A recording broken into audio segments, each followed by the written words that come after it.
Welcome everyone to this demo center event that is designed to show you two different kinds of resources in New York City that are designed to make our lives as blind and visually impaired people better and easier and, if we might say, more accessible. First, I'd like to know, can you all hear me in the back? Yes. I'm good? Okay. So I'm Karen Gorgie. I direct the Computer Center for Visually Impaired People, and I was just realizing that this demo center has been doing events like this for the past 9 years, which I just find astounding.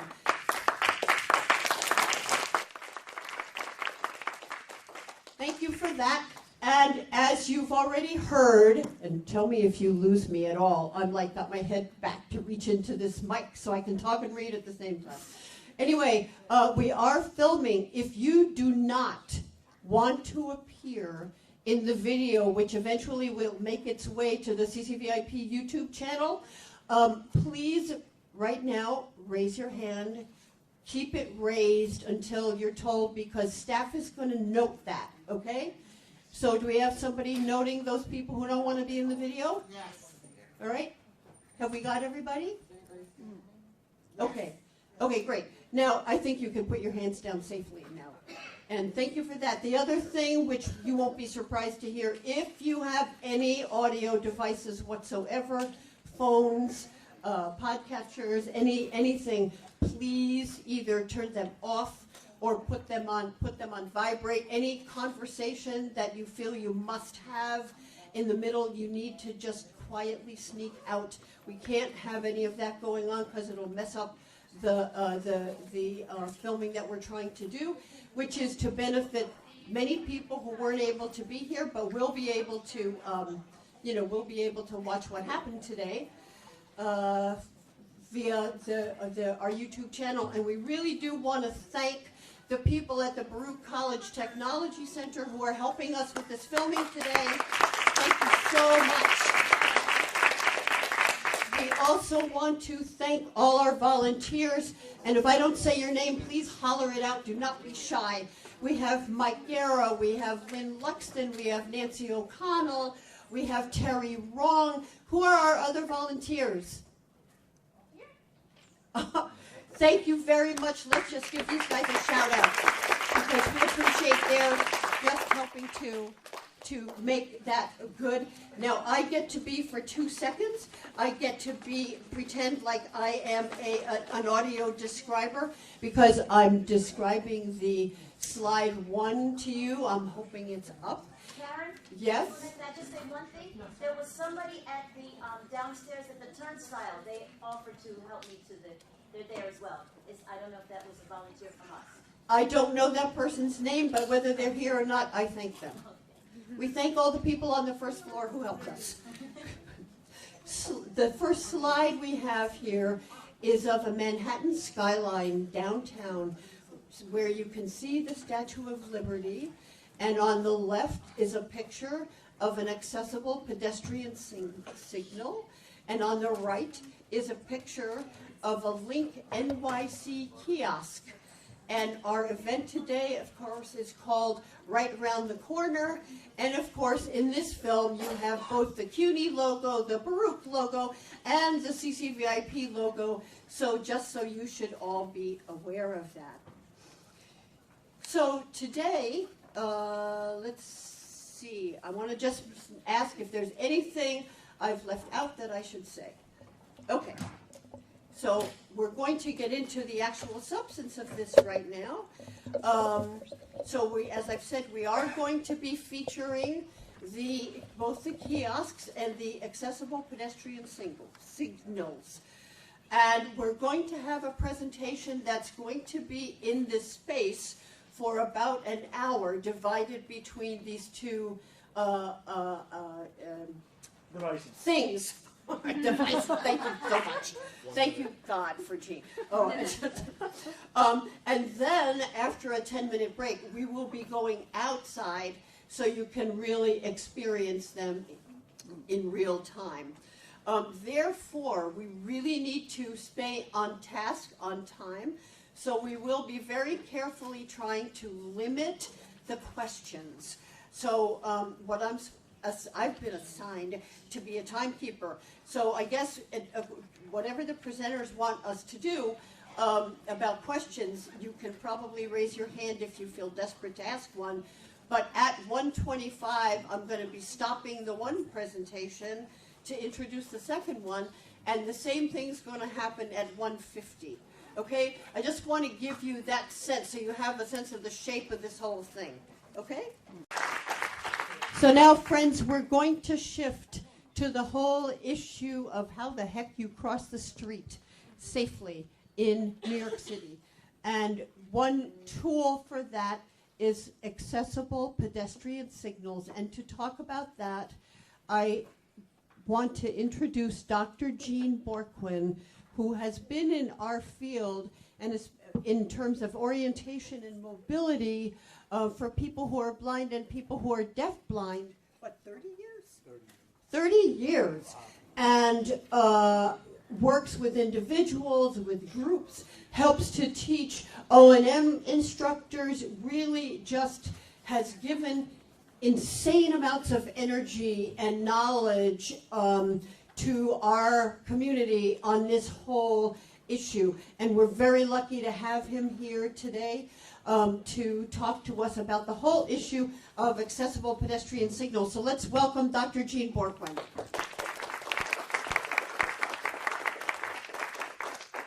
Thank you, Karen. Hi, I did my my genealogy, the DNA thing. I'm like the whitest guy you'll ever meet. It's Scandinavia and Western Europe, so I'm a 6'1" white guy with very little hair left, and I'm 65 years old and eligible. No, I'm not.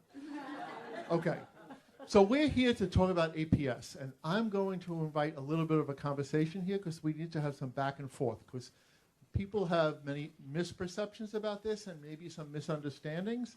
And we're going to start with some basics. And I'm going to ask people to raise their hand if they can answer my questions. I may have to push things along. I have 19 minutes left, and we're very strict today. Right, Karen? That's correctamente. Okay, good. APS. We're going to talk about APS. Somebody tell me, what is an APS? What does APS stand for? Gentleman in the front with the blue shirt. Audible pedestrian signals. Audible pedestrian signals is incorrect. Another guess. Lynette. Accessible pedestrian signals. Audible pedestrian signals is a term we used to use. It's not just audible, it is accessible, and I'll tell you why in a minute. So we're talking about machines that make something accessible at a corner. And what is it making accessible? What is it making accessible? No, it's only making one thing accessible. It's making the signal accessible, right? Exactly. So why do we have an APS at the corner? Can somebody tell me why the city's putting these odd, noisy devices at the corner? Run over. Somebody said don't get run over. Is it John? Yes, because people that can't see because the traffic flow or can't always hear when parallel traffic is going, we have these alerts that let us know when it's safe. That's a pretty good answer because we don't always see the traffic flow and we can't always hear the traffic flow. And so we don't know when to cross the street. So we don't know when it's safe. I would argue with that word safe because APS don't make the crossing safe.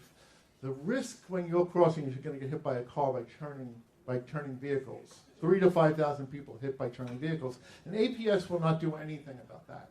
The cars are still going to turn, and you still have to not go with them. But the APS does one thing that it must do. One thing, and that thing is to tell you when the signal says what? Walk.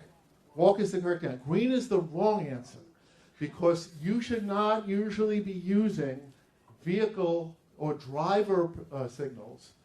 Those are meant for drivers. There are times when the driver will get a green, and if you look up and you see the green, you may not have a walk. Those things are not synonymous. One of the reasons that we have APS is because signaling is getting more and more complicated. And we'll experience a little bit of that when we all go out together. So the one purpose of an APS is to tell you when you have the walk signal. Sighted people see it. We should be able to see it. But what exactly does the walk signal mean? What do the pedestrian signals mean? I have found that people don't know, even though we encounter this every day. Even though there are little placards on a lot of the poles that tell you what the signals mean, often we don't know what they mean. Let's start with signals go in what's called a cycle, and there are parts of that cycle. And then cars have red, green, and yellow lights, right? Those go around and around and around. Sometimes they have arrows. Sometimes those arrows are red. Sometimes they're more and more here in New York City, they're yellow and blinking, or they could be green. Pedestrians have a cycle too. And the parts of that cycle are don't walk, walk, and flashing don't walk, right? Those are the three parts of the cycle. So let's clarify exactly what that means. Let's start with don't walk. Who can tell me what the don't walk, let's start with flashing don't walk. Who can tell me what the flashing don't walk means? Run across. Run across. Okay. Hands down. I'm going to tell you something, and I'm dead serious about this. That is the worst thing you should think. It is the absolutely incorrect thing to think. And I'm very serious now. And if you're taught by somebody, a mobility specialist, and I have two of my colleagues in the room who I know how to teach this, but if you're taught appropriately, you should never think it means run, because it means quite the opposite. A don't walk signal, hold on, John. A flashing don't walk signal is what traffic engineers call the clearance interval, or the clearance time. The clearance time is always set to give you enough time to cross the street, even if you are a slow, normal walker. You can go quite slow, and if you start your crossing at the best time, you can go very slow and always have enough time to cross if you start the crossing correctly. They're timed at 3.5 feet per second. Well, I'm not going to get to that yet. But I'll assure you, you have other things to do during the don't walk cycle, the flashing don't walk cycle. You have to, what's going to kill you when you cross the street? Well, that would be cars that are turning. And if you walk through a crosswalk, your job is to get to the other corner in as quickly a time as you can without running and rushing and listening for turning cars. Or looking, if you're a visually impaired person like I am, and you're using your vision to monitor the crosswalk, you want to listen or look for turning cars so that you can respond appropriately. It's not to run across the street. If the flashing don't walk or the countdown is not telling you rush, it's simply telling you what? It's telling you don't leave the curb. What does the walk signal mean? Somebody tell me what walk means, John? The walk signal would mean that you're protected from cars coming straight perpendicular to you, not turning cars.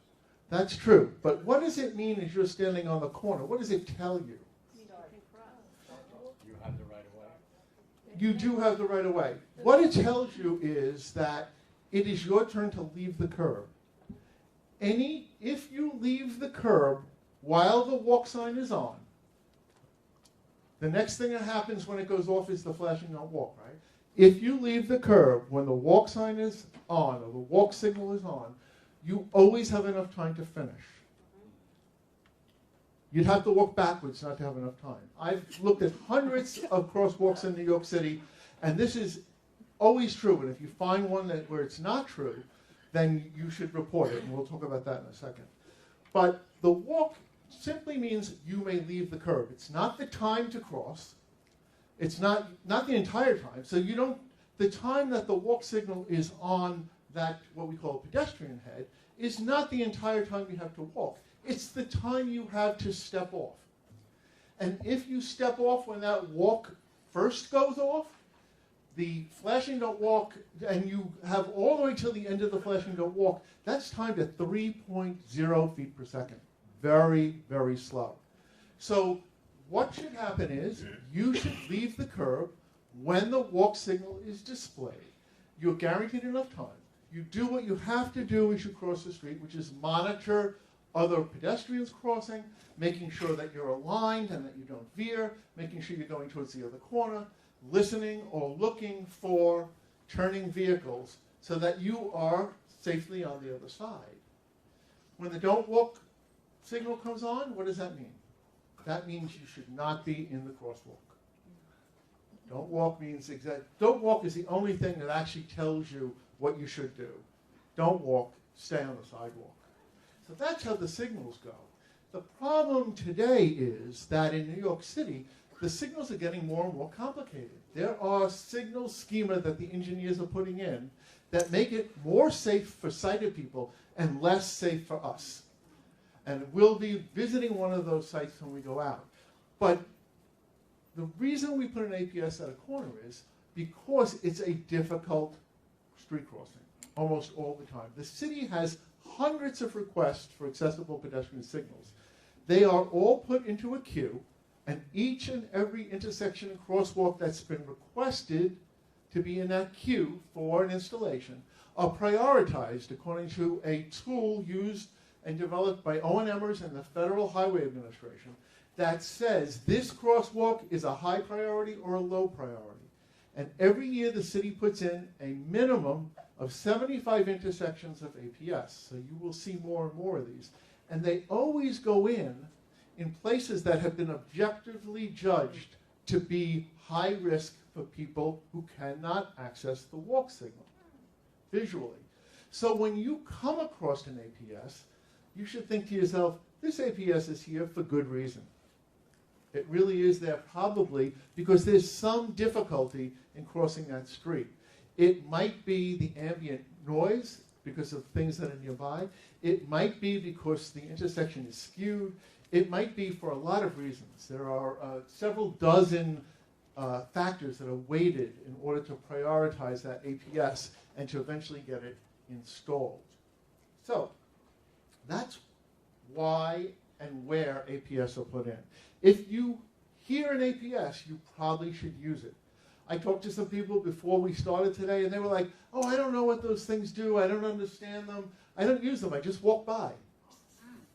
Then who could blame you? Because if you got taught mobility 20 years ago, nobody was telling you. That might still happen today. I teach in an orientation mobility graduate program, and this is a topic that not all O&Mers have been educated on. And so you may get incorrect information. If there's a button, push it. Because sometimes, not in New York City that much, but outside New York City, if you do not push the button that's on the corner, even if it's not accessible, you may never get a walk signal. Where is the button? That's what we're going to talk about. Okay. Let's talk about the physical features of an APS. Who can tell me what they've experienced if they have used an APS? What is an APS made of? The different components. There's a beeping. There's a beeping and two different types of beeping, right? What else? A location beep. There's a pole, and then there's a big round button that you press. You are really good. Okay. That about sums it up. There's not too many parts to this. There is a locator tone. It's a cluck. I have recordings. I'll play some annoying recordings for you in a moment. And then there is a raised vibrotactile arrow. Okay, and those are the two components. The integrated raised tactile arrow is the button that you push in order to actuate the device, to make the device work. So basically, you're walking down the block, you hear a locator tone. Once a second, cluck, you go over to it, you push the button will be actuated, and then you wait until it tells you to go across the street. I'm going to start with the part about what is the walk signal. Who can tell me what the walk signal is on an APS? That's the best answer.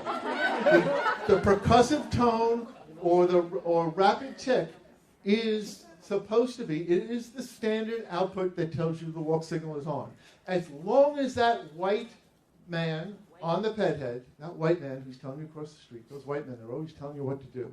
That white man on the ped head is there, you will hear the rapid tick, or you will hear something else. The bird thing has been out of spec for about 20 or 30 years. They're terrible. People have gotten killed.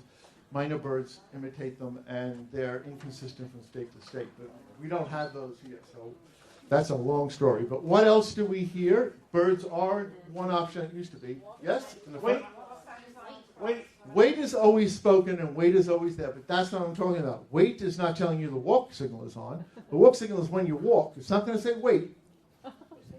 It says, it actually it doesn't say that exactly. It says the name of the street, then it tells you the signal is on. So it will say something like Broadway. Walk sign is on to cross Broadway. Broadway. Walk sign is on to cross Broadway. That's the standard message. Why is that not our first option for APS? You would think, oh, it talks, this is great. Well, there are three big problems with these talking messages. One is that if you get to a corner and you're visiting New York or you're in a new neighborhood and the APS says walk sign is on across Main Street, what do you have to know to make that work for you? You have to know where Main Street is. And you probably may not know where Main Street is, right? And often that means if they're going to use a speech message, it means they put two devices on one pole, one for one crosswalk going one way and one for the crosswalk going the other way. That is not the best way to install them. Also, if you're not a native English speaker, as many people in New York are not, you may not understand the message. And if you are hard of hearing, and we have enormous numbers of hard of hearing people in the city, and with the ambient noise, you can actually not understand what the speech says. So we advocate, I should say Karen and I are two of the founders of the PASS Coalition, Pedestrians for Accessible and Safe Streets. And we advocate for the best practices of these devices. So you go up to the corner. How am I doing on time? I've got like 4 minutes. Okay. You go to the corner. You hear the locator tone the clock. You push the button. As the gentleman in the front said, it should say, wait. Wait. That's always spoken. Wait. And you wait there, right? If you can't really hear well, or if you're deafblind, you would put your hand on the vibrotactile arrow. The arrow does not point to the crosswalk. The arrow does not point to the far end of the crosswalk. The arrow is always installed to show you the parallel direction to the crosswalk. You should know that. So if the crosswalk is skewed, if it doesn't go straight forward, you'll notice that the arrow and the whole fixture will also point in a skewed way. The arrow always points parallel to the crosswalk. So you will either listen for the rapid tick, or you will listen for the walk signal, and then you will start your crossing at that point. And then you will do what you have to do in order to remain safe crossing the street. Any questions in my remaining 2 minutes? Yes. How do you get them in a neighborhood? How do you get them in the neighborhood? Oh, you could repeat the question? Yes. How do you get them in a neighborhood? You can go to the DOT's website and you can put in a formal request. There's an area there. If you contact us at the PASS Coalition, Google us, email us, or me, or Karen, I will tell you how to do that. Importantly, too, I want to say it while we're here. If you come to a corner, the sound on those APS are adjusted according to ambient noise. They get louder if there's a lot of ambient noise. They get lower if there's not a lot of ambient noise. If you get to the corner and you can't hear or understand the APS, or if you push the button and nothing happens, call 311. It's a signal, and they will come and fix it within 2 hours if you do that. It's your signal. Believe me, when the walk signal for sighted people goes out, they fix it right away, right? Because they know what they're liable for. If you find a signal not working, report it. We have a code, which I'm not going to say now because you'd hear it and it would go right. I can't even remember it. We have a code you can tell 311 that will give them specifically and exactly what the problem is, but you can tell them there's an APS, there's an accessible pedestrian signal at this corner, on this exact corner, and it's not working, and they will report it immediately to the DOT. Any other questions? Is there any development for an app? We had a question of what does it look like? Sometimes they have to be placed in specific locations to be effective. So sometimes it will be on what's called a stub pole, which is a short pole, maybe 4 feet high, where it's installed at the right place at the corner. Often you'll find it on an existing lamp post because it requires electricity and wiring. And some of the problems are that it's very complicated to get the wiring to a pole, and it's got to be in the right place at that corner, at the crosswalk, so that you'll be as safe as possible and that people in wheelchairs can use it. There's a lot of regulations. Right now, I'm the court monitor for a case in Nassau County, and they're going through 19 intersections, and we're discussing the details on each. But those things should be placed properly. Pole could vary, could be on various types of poles. Is there any discussion to developing an app because they're not these? Well, there is a lot of discussion on developing apps. Of course, apps are only available to people who have the technology, who can afford an iPhone or a smartphone, and who can learn how to use it. So it's certainly not a great way for all public streets that we all pay for to be accessible. Yeah, but there are apps being developed. The question over here to my left? Does every APS device make that clucking sound so you can find it? Yes, every APS should have that. Yes, and every APS in New York City should. If it's not clucking, now remember, we don't want to create noise pollution. So in the city, well, anywhere, they should be heard about 5 or 6 feet from the pole, from where it's located. And that's true. All of these things, we don't want to create noise pollution. People will say, oh, they're too noisy. If they're too noisy in your neighborhood, they've been installed wrong or adjusted wrong. I have a question here in the front. Okay, now the Last question. last question. Last question. The thing is that with the only 10 seconds to cross from one end to the other side, right? I'm crossing from 23rd Street on 5th Avenue to Broadway, so it's the middle of the, it's a long stretch. If I hit the fast speed, I start walking. So most of the time, I probably won't be able to make that last. You always have enough time. If it's a two-part crossing, Yeah. and you cross the first half and you get to the refuge, listen for another APS. If there's no APS there, then the signal has been timed for you to go all the way across. So the car I have to right away. The car should not move right to hit me, right? No, that has nothing to do with cars hitting you. Cars will still hit you. APS do not stop cars from turning and hitting you. They only tell you when to cross. It gives you the opportunity to listen for the cars yourself. So what if there's an emergency vehicle coming down the block? If there's an emergency vehicle coming down the block, use the training you received when you did O&M on what to do with an emergency vehicle. The APS will not change that. Okay, everybody? Let us first thank Gene so much for this presentation.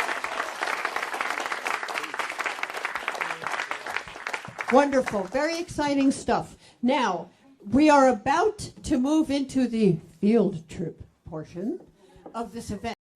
The timing is always set, so if you're a slow walker, you have enough time to cross the street. The only thing this is going to do is tell you the walk signal is on. That's all. When your walk signal comes on, you should cross. Well, that's what I was going to ask you. Listen carefully, because as you approach this corner, there is a device on this pole. It's installed on the pole for the signal. Who can hear the locator tone? I can hear it. You can hear it. Yes, I would contend. Let's see if it gets louder. Hold on a second. It's too low. If I was standing Yes, there, I would this hear is it. not adjusted well.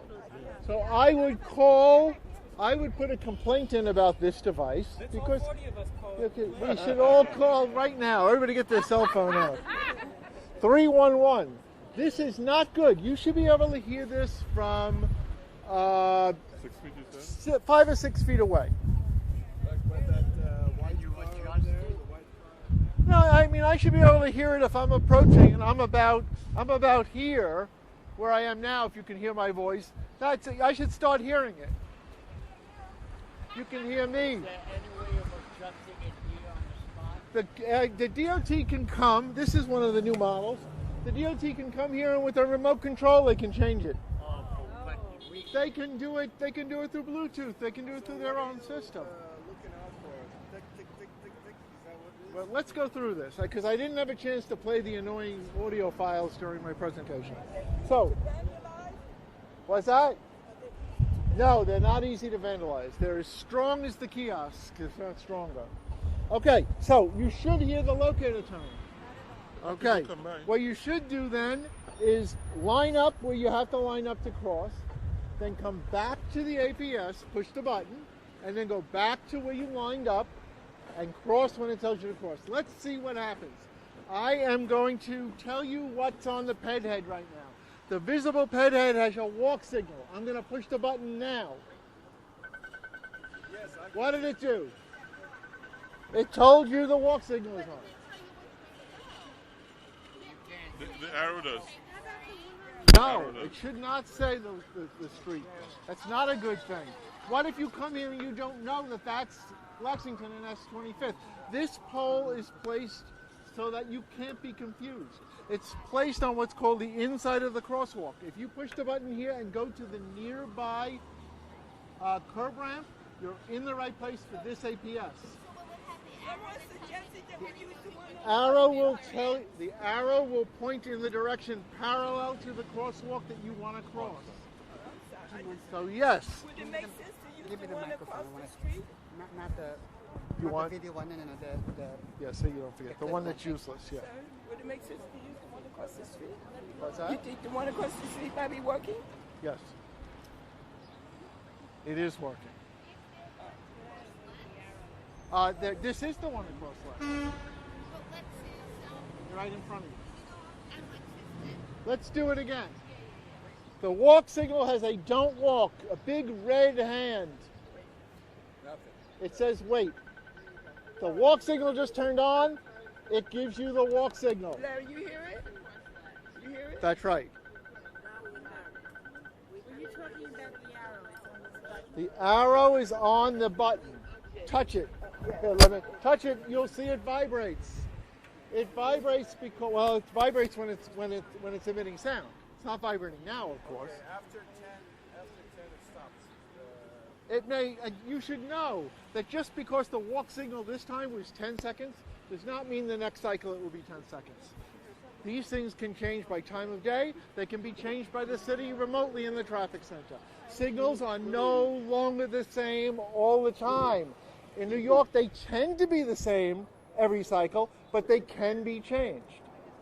Oh yeah, your mic is working. I know it was working before. I said, oh my Yeah, goodness. it's working now. Come over here and face the crowd. Can you stand here? Can you stand here? And point that towards people. No. Could you stand here pointing it like that? Okay. So we're going to do this again.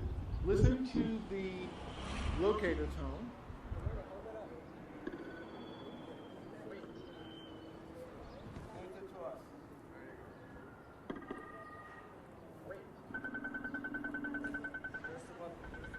The button was pushed, that's why there was no locator tone.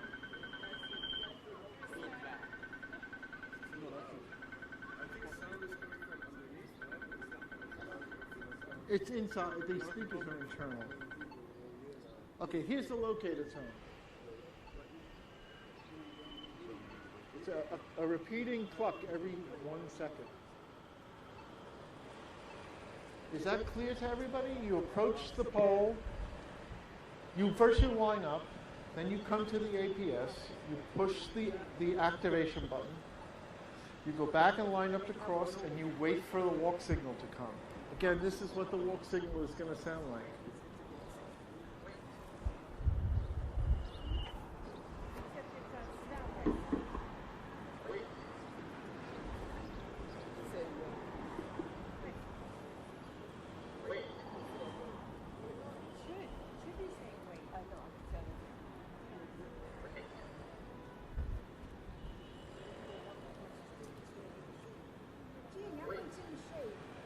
What's that? We're leaving here in a minute.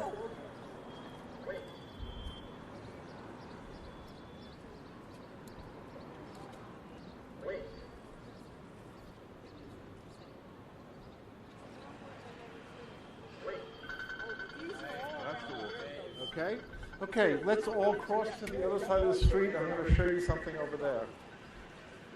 This is weird. Where I live, it'll be coming to a neighborhood near you.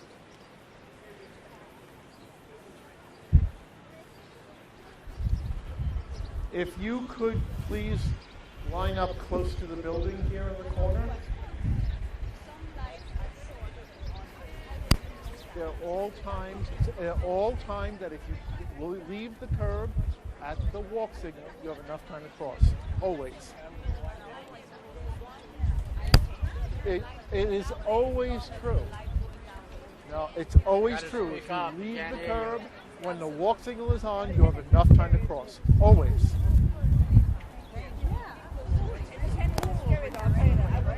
Okay.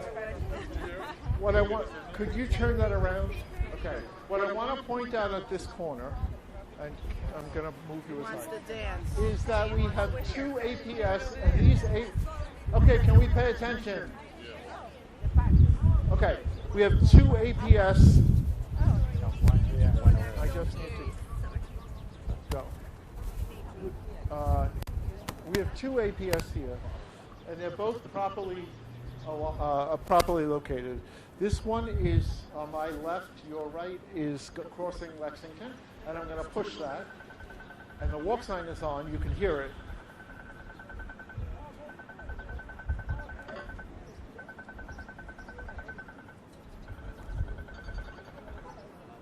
There's the APS, the APS to cross 25th Street. Yeah.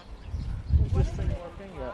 The APS to cross 25th Street is also properly located over here. And I'm going to push that.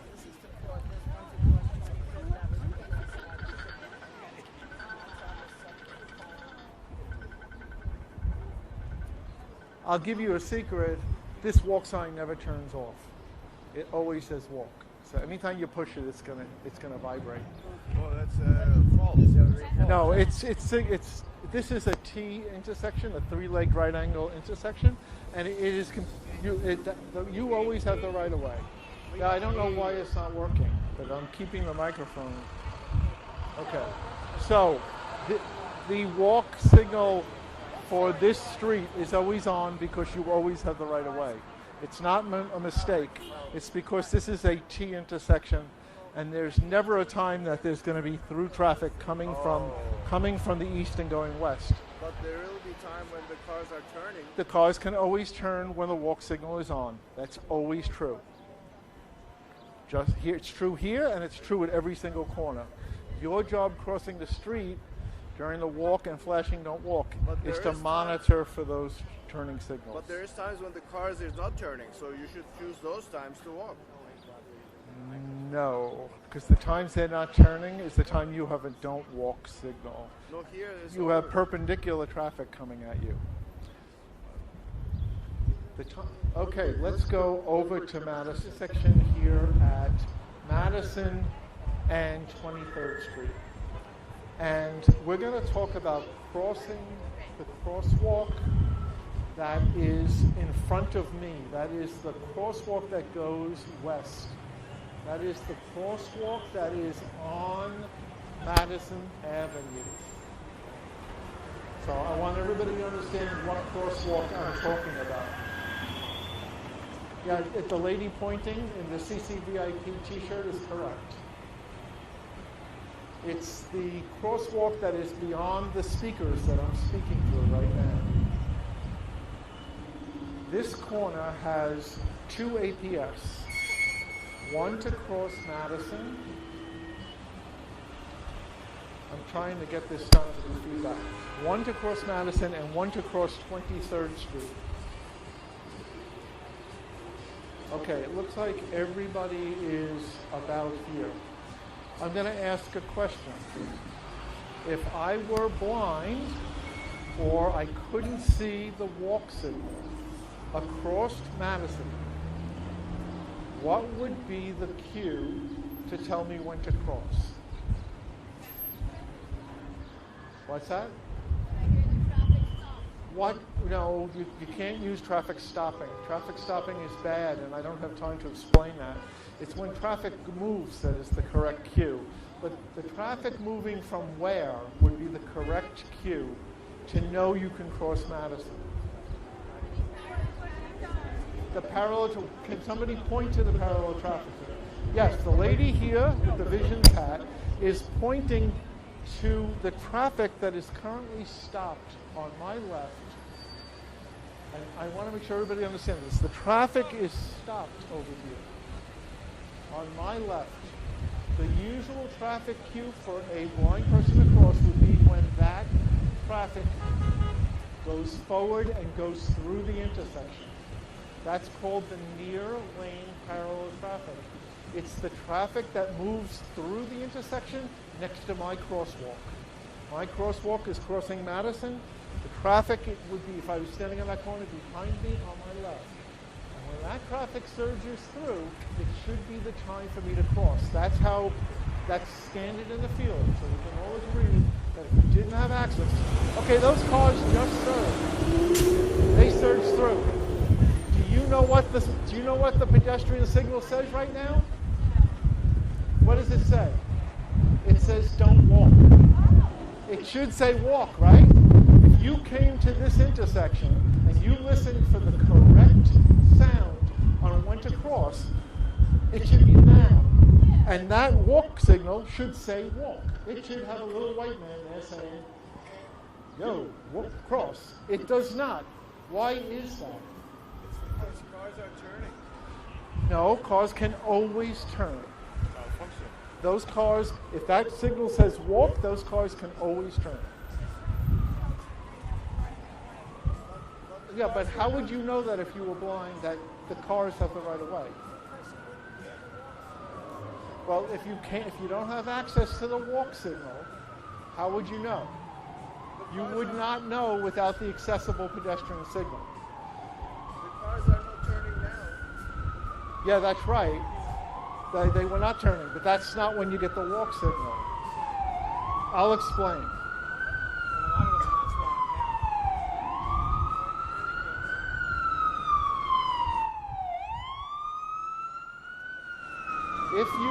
If you have access to the walk signal, you will see that the walk signals on all three crossings happen at the same time. It's called an exclusive pedestrian phase, or EPP. That means that pedestrians get the right of way only when all the traffic is stopped on all legs of the intersection. These happen all over the city. You have no way of knowing that if you're blind. If you come to this corner and you wait for the near lane parallel surge and you start to cross, you will be crossing and you will have a don't walk signal, and the drivers will have the right of way. These signals and another type of signal called lead pedestrian interval can cause you to cross when you have the don't walk sign. And these are the types of places that can show you clearly how, if there's an accessible pedestrian signal, you have to use it.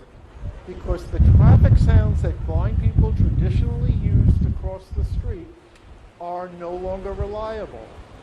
They are counter-reliable. They tell you to cross the street when the cars have the right of way. Are there any questions?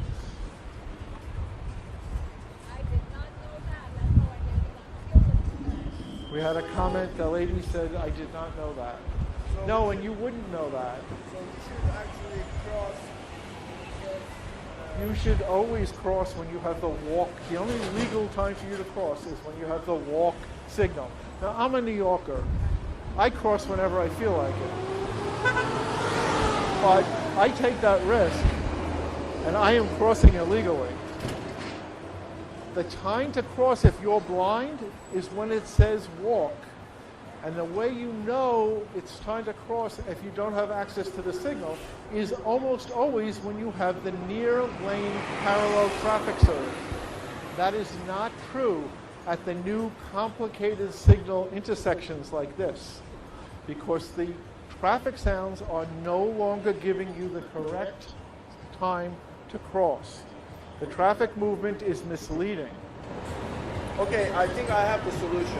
When you press that arrow and you wait for the cross signal, when it first comes on, that's when you should cross. Well, there are lots of, you always, whenever you have a walk signal, almost every crossing, you have turning cars. That's just every single crossing. You always have turning cars. We're not right now. If you waited, like for example, let's say Let's watch the signal.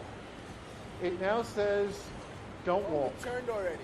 It was walk just. Let's just watch the signal. No, it's too late. Right now it's too late. Okay. Now the cars have.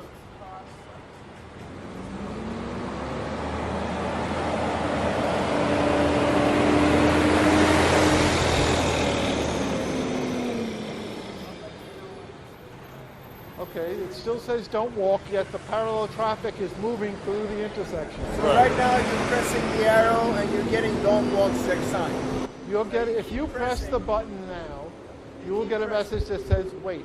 Wait. So you keep pressing Wait. until You don't keep pressing. You only have to press it once. It tells you it's working because it's saying wait. It'll only say wait if you press the button. So you want to press it when you think it's You can small. press it whenever you like, but now it says walk. Now you can walk. Now the cars are stopped. That's right. So it's But you would only know that if the accessible pedestrian signal told you that if you were blind. That's the only way to know. No. I mean, when it see it's already late, cars are probably going to. No, but you wouldn't know that that said walk if you were blind. But if you press the. That's right. The button, it would only say- way you know to Yes. cross the street is with the APS. Right. That's the point of coming here, yes. I know. So Right. that's what I'm saying. You should wait for that beep beep beep beep beep beep. Yes, you should wait So- for the beep, beep, beep, beep, beep, beep, beep. Right. That's the time to cross. Right, okay. Absolutely. Fantastic. Okay, folks, we're out of time. We've got to walk back. If people have questions on the walk back, raise your hand. I'll come over and we'll talk, okay? Because otherwise it went out. Why are you smiling so much? So the point of this is that the APS is your friend, your absolute friend. You can't. It overrides what we were taught in mobility. That's right. Most of the time, at most intersections, Yeah. you're going to listen for the traffic, but if you did that here, how would you know? You wouldn't know. You wouldn't know. That's why we need APS. APS, right, For right. corners like this. In